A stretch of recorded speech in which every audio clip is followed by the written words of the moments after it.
What up, guys? It's your boy Jay. I hope you guys are enjoying your weekend, and welcome to another brand new episode of Comic Chaser, your weekly shot of pop culture, more specifically comic culture.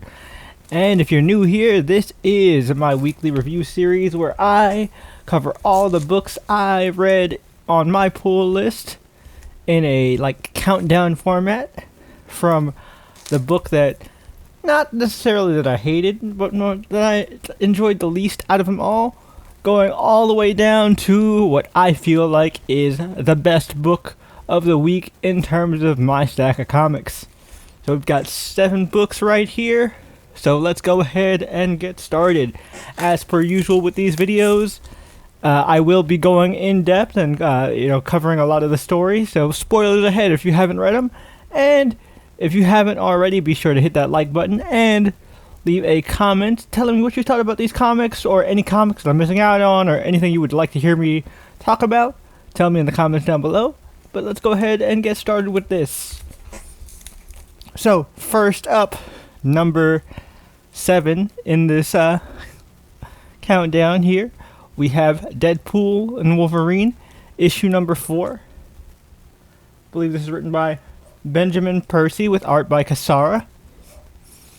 And this is the next part in the, I think it's like Executioner, or it's X or something. I just know it has X in the title. It's very much a reference to stuff like E is for Extinction, Executioner Song, and stuff like that, because obviously Strife is the main bad guy. This is fun. I don't read anything with Wolverine in it right now, which is surprising because back in the day I could not escape a Marvel book without seeing, everybody's favorite Canuck. But I figured, I like both of these guys. Benjamin Percy is one of my favorite Wolverine writers in general, so I'm gonna trust this, and I have a lot of fun with this book. It's kind of like a popcorn read for me. It's like a 90s action movie. It definitely feels like a classic 90s comic. It helps that, we're getting all these classic 90s characters like Strife, Deadpool, Wolverine, Maverick is involved as well. And basically, Strife is doing what Strife does, trying to take over the world. And he's doing it by basically creating a variant of the techno-organic virus that turned it into like a zombie plague. And so Deadpool and Wolverine are facing off against techno-organic zombies. And by the end, Wolverine is infected. Dun dun dun. Again, nothing too crazy, but still a really good book. If you are nostalgic for classic 90s X-Men comics, this has that vibe, but still feeling modern. The art is also really good as well. I have fun with this book, man. Sometimes you just want something to turn your brain off and enjoy the fun. But not to say this book is dumb or anything. Honestly, it's really solid. I enjoyed it a lot. Alright, moving on. We have Absolute Martian Manhunter, issue number 2. Written by Dennis Camp with art by Javier Rodriguez. This book is weird, dude. But, not in a bad way. This book is just, I don't know how to describe it. So, we have John Jones, who is actually just a regular human detective, who is kind of serving as the host to a Martian entity who is the actual Martian Manhunter. And it feels almost symbiote-like, because they're bonded and they're merging, and John is having to deal with this entity who's slowly learning through osmosis and through his connection with John's mind, not only English but about Earth culture and different things like that. And he's speaking in this broken English, and it makes everything so jumbled and cluttered, but it's supposed to give you the vibe to put you into John's shoes, which is definitely working, but it is a little disorientating, not gonna lie. But by the end, John starts to actually use the powers granted to him by the Martian, as we'll call him for now, to essentially like tap into the mind of a criminal he's dealing with to kind of get information and be able to profile and use his already established skills as a field agent. Because I believe he works for the FBI. And he ends up dealing with this. And like, it just kind of ends with a thing about the Martian talking about the white Martians are coming to eradicate the Earth. Because, of course, it's a Martian Manhunter book. You know, who would he be dealing with other than the white Martians? And then it's just like a nice little moment where he's just talking to his wife, you know, oh, hey, how was work? Oh, you know, the usual. And we see this image. He's laying in bed, but then we see, like, an image of the Martian in his place.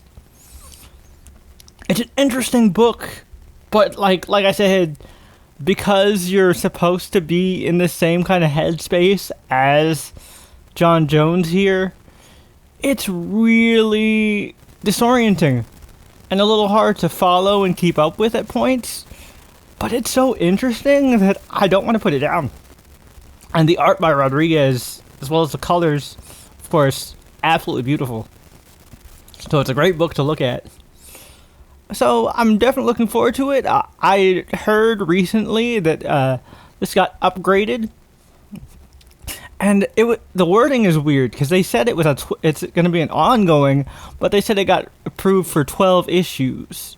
So like, is it an ongoing or is it a maxi series? I would like to know because that does make a difference. I mean, I'm still going to read it as long as it keeps going, but I am curious because like, how far is this story going to go? We'll find out, I guess, but I'm here for the ride. Alright, next up, talking about a book that I feel like was just made for like me and a handful of people, we have Magik, issue number 4. This is by Alan and Hernan Peralta on art. And the reason I say this book I feel like was just made for me and a handful of people is because like I've always been a huge Magik fan ever since the New Mutants, and this is Magik teaming up with her old teammate / former leader, Danny Moonstar of the New Mutants, and they're just out here kicking ass, taking names, killing demons. We find out that Danny has become ever since the fall of Krakoa, Danny has become a member of that same like mysterious order society that Cal's grandmother was in, and basically they've hired her to be like a monster hunter given her experience fighting supernatural threats. I mean, you know, one of the most iconic New Mutant stories out there, the one that everybody knows when you talk about New Mutants, is the battle against the Demon Bear, so duh, that's a no-brainer. And this is really interesting because you get to see kind of Danny's relationship with Magik, and it's really sweet because you get to see a lighter side of Illyana. You get to actually see a little bit of what she was like when she was a teenager. A little bit more reckless, a little more fun, and just kind of her reminiscing on it, but then her being brooding and edgy and being like, you know, I can't let Danny go through this, I don't want her to get hurt, so she's trying her best to push her away, and you know, it's not working because Danny knows Illyana very well. She's not going to fall for her bullshit. But at the same time, this also has one of my least favorite tropes in all of fiction of when characters know that there's an issue going on, and if you would just talk to the other character you have the issue with, you could just fix it just by talking. But instead, you try to lie and keep it a secret, and you tell somebody else, and it turns out, surprise, surprise, the character you're talking about is listening in on the conversation, and you've broken their trust. And basically, that happens with Danny. Danny's like, look, Cal, I need you to look out for Illyana. We don't know about this whole Darkchild thing. I've seen her lose herself to Darkchild, and as much as I love Illyana and want to believe that she's got this, we don't know, and we got to be careful. And Illyana's like, oh no, you don't trust me. You know, she's on the other side of the door like, oh, Danny doesn't trust me. I was right. I am a monster.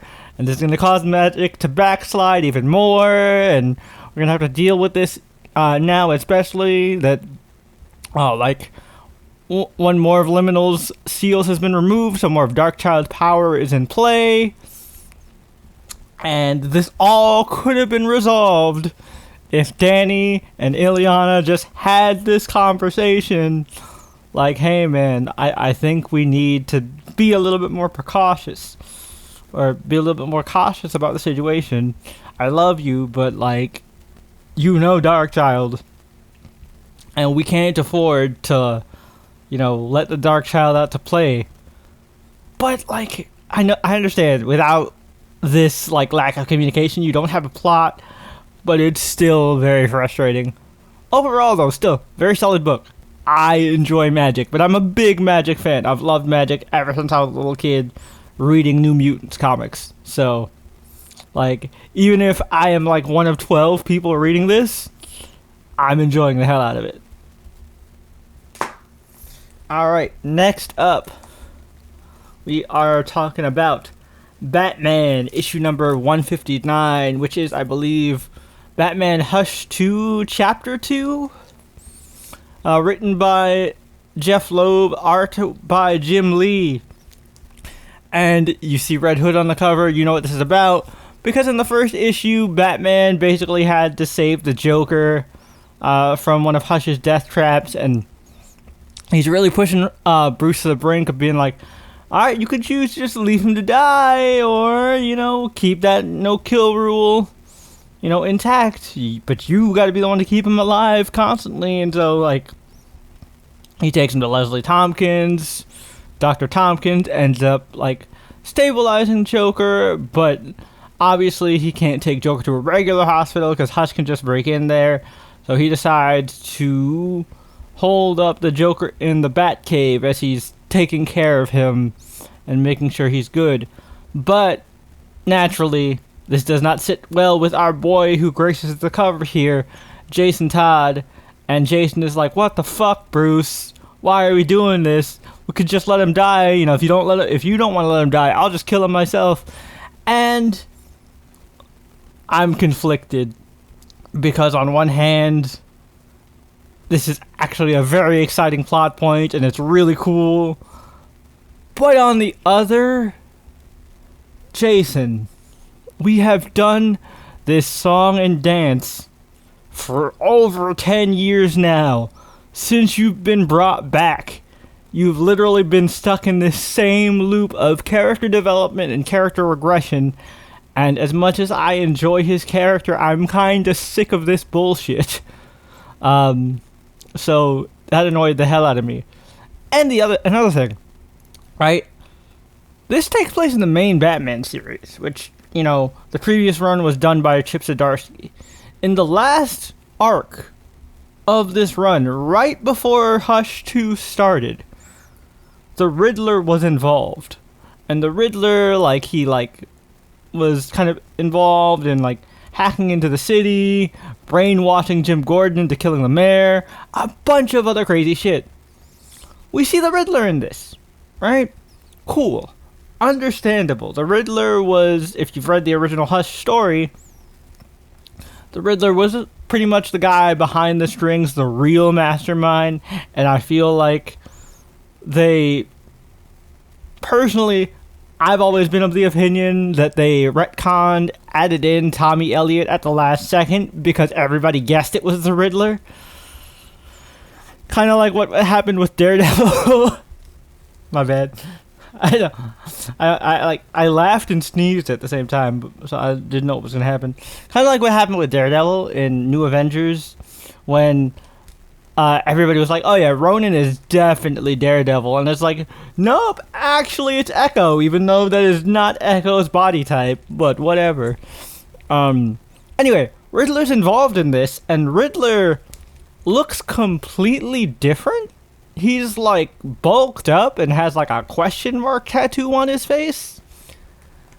And I'm like, alright, I get it. You wanted to make this as part of the main Batman line, as a, not filler, but a stopgap story before we reboot it with Matt Fraction and Jorge Jimenez. right? But at the same time, we literally just saw the Riddler, so like, why does he look like this now? And like, how long ago was the previous arc? Has it been like a year? Has it been a few months? Like, what the fuck? There's no way he got that yoked unless he started taking venom or something. I'm confused. Like, if you're gonna ignore the continuity of your series by like using a completely different version of the Riddler and not even reference previous events, because like Babs asked him for help with the whole like the Batcave's computer system or the Bat family's computer network has possibly been hacked, and since you worked with Hush in the past, maybe you'll be able to help us figure this shit out. Okay, sure, but like, also, Barbara, he brainwashed your dad into committing murder. I really don't think if Babs was aware of that she would let this guy into the clock tower. It's just weird. Like, this should honestly be a separate miniseries. And we could just do some, like, Legend of the Dark Knight style, like, one-shots to fill in this, like, gap between now and the start of the Fraction Jimenez run. But maybe that's just me. Like, that's why this is kind of just in the middle of my pile, because it's good, but, like, this feels so disconnected to the Batman run that's been going on, and like the Batman ongoing. And like, I really enjoyed that last arc. I know people have been up and down about Chip Zdarsky's run, but the final arc really tied it together very well. And so like, to see something that kind of flies in the face of that arc kind of pisses me off a little bit, I'm not gonna lie. But yeah, that's pretty much it for this book. So let's move on to talk about like the 3 best books of this week for me. Now we've got my number 3 on this little countdown, and that is One World Under Doom. I'm not gonna lie, One World Under Doom has been solid, but like a little, not underwhelming, but it's been frustrating because the superheroes feel like idiots in those first 2 issues. Like, they were clearly playing into Doom's hands when they're so much smarter than this. And in this one, most of them understand Carol is the only one being an idiot here. This is written by Ryan North, who has been killing it on the Fantastic Four, with art by R.B. Silva.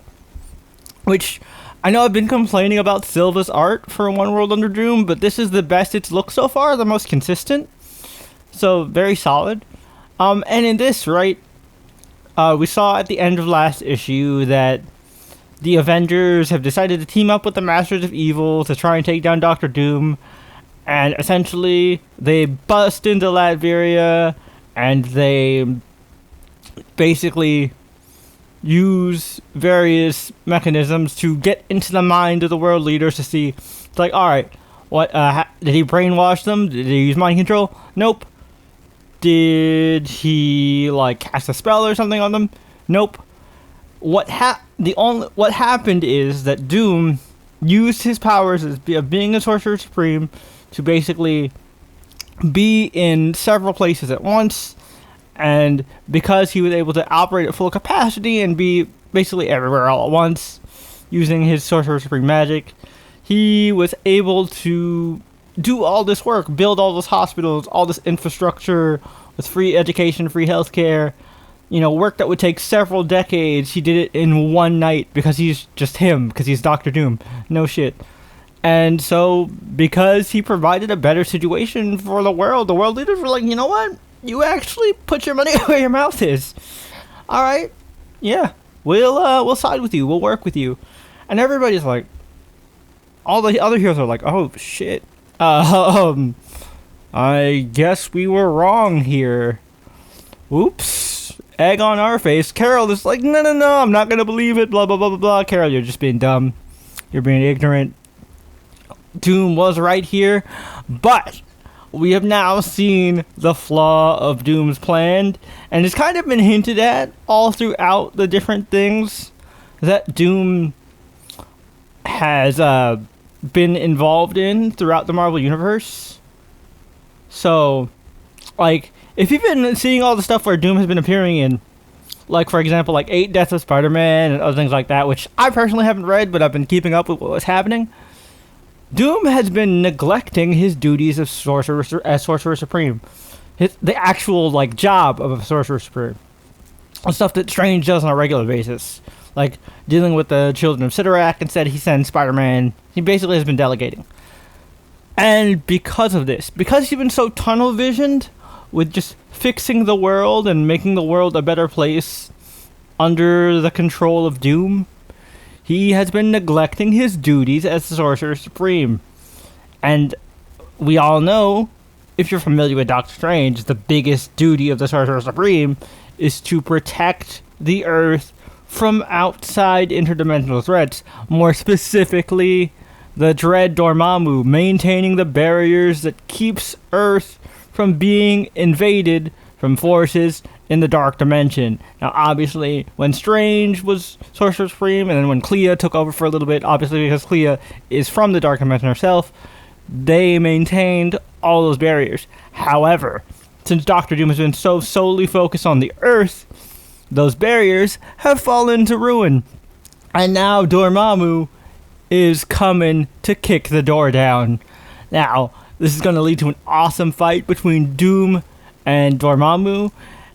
It's going to feel really dumb if Doom isn't prepared for this, because I feel like he should have taken this into account, but also tunnel vision and hubris are kind of a big weakness of Doctor Doom, so it also makes sense that this is like kind of the big hole in his plan, and this is the opportunity that will cause the downfall of Doom eventually, because like everything just seems a little too good to be true for what's going on with Doom's Earth. So, like, something's gotta get the facade to crack.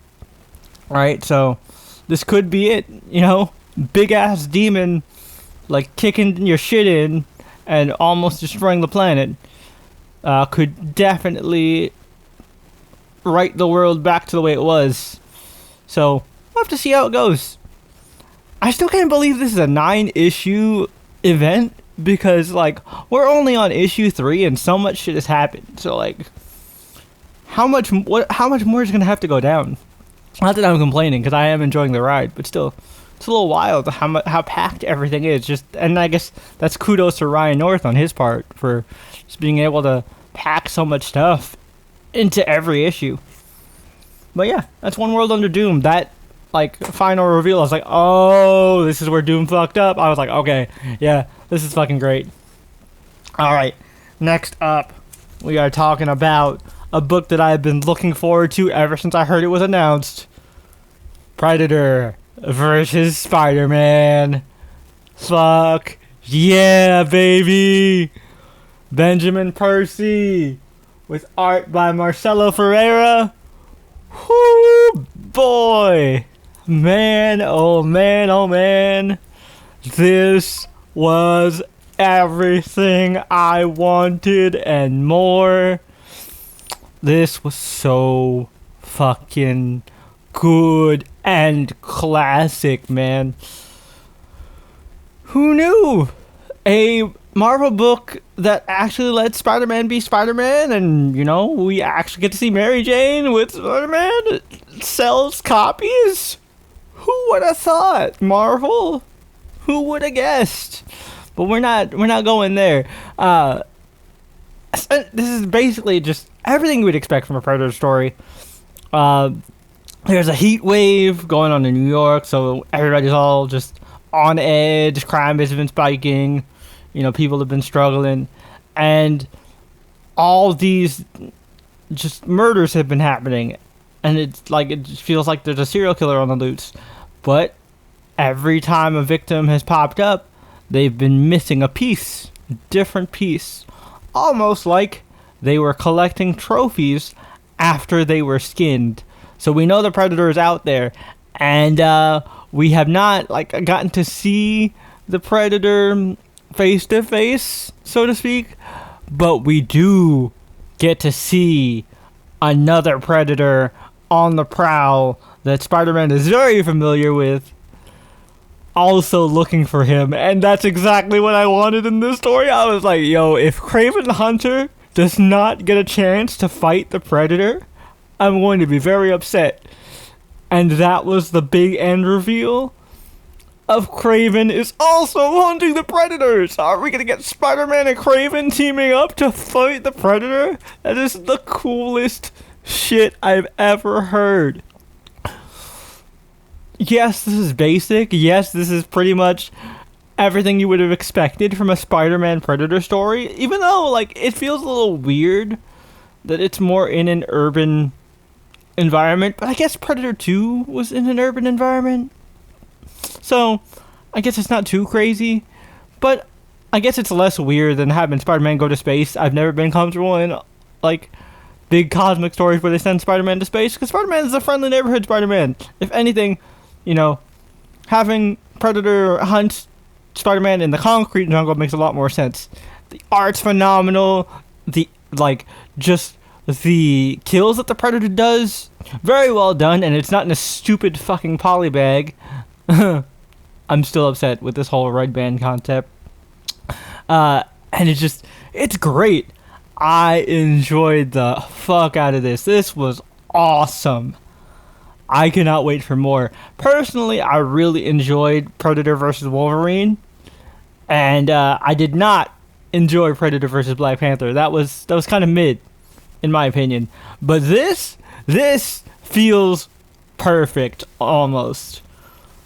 Oh my god, the only reason this isn't my pick of the week is because the book of the week for me hits so much of my personal, like, sweet spots that, like, I had to put it above Predator vs. Spider-Man, but it's almost tied, pretty much. I enjoyed the fuck out of this. This was awesome. Alright, what is my book of the week? You should know, every month this book comes out, this is pretty much my book of the week.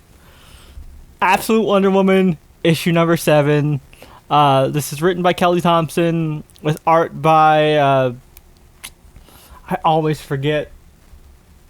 It's DeLuise, but it's like, I want to say it's Mattia DeLuise. I apologize if I mispronounce your name. But my god, this was awesome. You guys, I love Greek mythology. Greek mythology is probably one of my favorite pantheons in terms of, like, ancient religions and mythologies, and this is really doing it for me. I still hate that like Hades is just constantly getting a bad rep in all these Greek mythology things, because Hades is actually one of the more level-headed of the gods, and he's actually relatively fair considering the temperament of most of the Greek gods, especially when it comes to the 3 elder brothers, you know, the 3 sons of Kronos. Hades is definitely the more level-headed one. So I'm kind of sick and tired of seeing Hades as a bad guy, but he does make a pretty good bad guy in this. And I love the overarching narrative of, like, Cersei telling Diana as a child this bedtime story about the Lady and the Tiger, and, you know, the princess having to make a decision and, you know, sacrificing her happiness in order to save somebody she loves, and Diana just being like, no, I'm not that princess. I'm going to do something different. And also, again, I love that this preserves the core of Wonder Woman's character. Something that a lot of people get wrong about Wonder Woman, because I see this all the time on places like Twitter or like comic book forums and stuff, and everybody's like, yeah, Wonder Woman's awesome. They always take that one panel. I don't remember if it was from the New 52 or maybe it was pre-52, but there's always that one panel I see floating around everywhere where it's Wonder Woman saying, like, you want to know why you and Bruce have such extensive rogues galleries, Clark, and I don't? Because I don't let them live, or, you know, something along those lines, which I feel like is bullshit. Because Wonder Woman is not just some, kill first, ask questions later type character. That is completely opposite to the core of the character that William Moulton Marston first established with her in the 30s. Wonder Woman is a character of love and compassion. She is willing to kill as a last resort, sure, but that's only if she absolutely has no choice. Hence the Maxwell Lord situation, right? Superman was about to be mind controlled into murdering Batman. She had no choice but to kill him there. He literally said, if you don't kill me right now, I will murder them. And she knew he was going to do it. He wasn't bluffing, so she did it. This Wonder Woman, she subdues the chimera that Hades has her fight in this arena. And she's like, all right, Hades, I beat your champion. I win. Don't make me have to kill her. I want to, do my best to show her mercy. It's like, nope, you gotta do it. That's the rules. And she says, I'm sorry, sister. Please forgive me. May you find peace in your next life. And she feels a lot of remorse about it. She doesn't want to kill. And that's, again, a big thing about this absolute universe. Yes, things are darker. Things are a lot more bleak aesthetically and just overall in tone. But the characters maintain their core. Batman maintains his core very well. Superman maintains his core very well. But Wonder Woman really shines in this aspect. And the other thing I like is, again, highlighting her relationship with other gods outside of just like Hecate, who is obviously one of her primary patrons, considering that she was raised by Cersei, who is a chief, almost priestess of Hecate. In some iterations, she is a priestess of Hecate. In some iterations, she's a student, and things like that. But she actually befriends Persephone. And basically, when Hades puts up this ultimatum of, all right, Diana, you can choose either your freedom from the underworld, and you'll be free to go. But the second you leave, you will never be able to see your mother ever again. Remember, the Boiling Isles, or I said the Boiling Isles is Owl House, oops. The Wild Isles, Wonder Woman's home where she was raised by Cersei, is kind of like a subsection in the underworld, which I was always confused about because I always referred to it as hell. And I'm like, there isn't a hell in Greek mythology. I guess it would be somewhere in Hades, so I guess it's like a separate area in Hades. So I guess in this version of the DC Universe, Hades is divided into 3 areas, because in traditional Greek mythology, you have the Fields of Asphodel, which are the Fields of Punishment, and the Fields of Elysium, which is basically heaven. The place where the just and the heroes go to rest, right?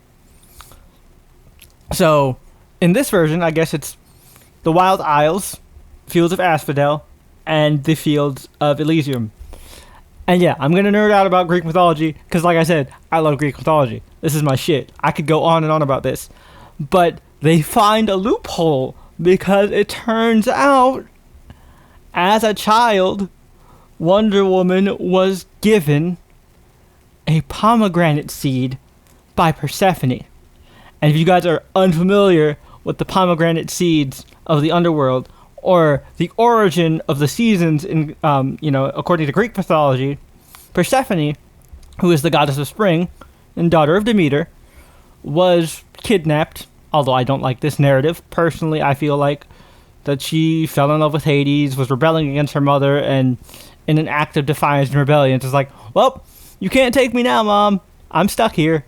But, it's not here nor there. That's my personal opinion, but how it's usually told is Hades was kidnaps Persephone, marries her, and basically tricks her into eating pomegranate seeds. And she eats 6 seeds. And the thing about these seeds is they bind her to the underworld. She is stuck in the underworld for 6 months of every year. 1 month for every seed that she ate. Which is why, 6 months out of the year, she is stuck in the underworld. Demeter is sad, which is why we have winter, autumn, things like that. And then when those 6 months are up, Persephone comes back. Bada bing, bada boom. There's springtime.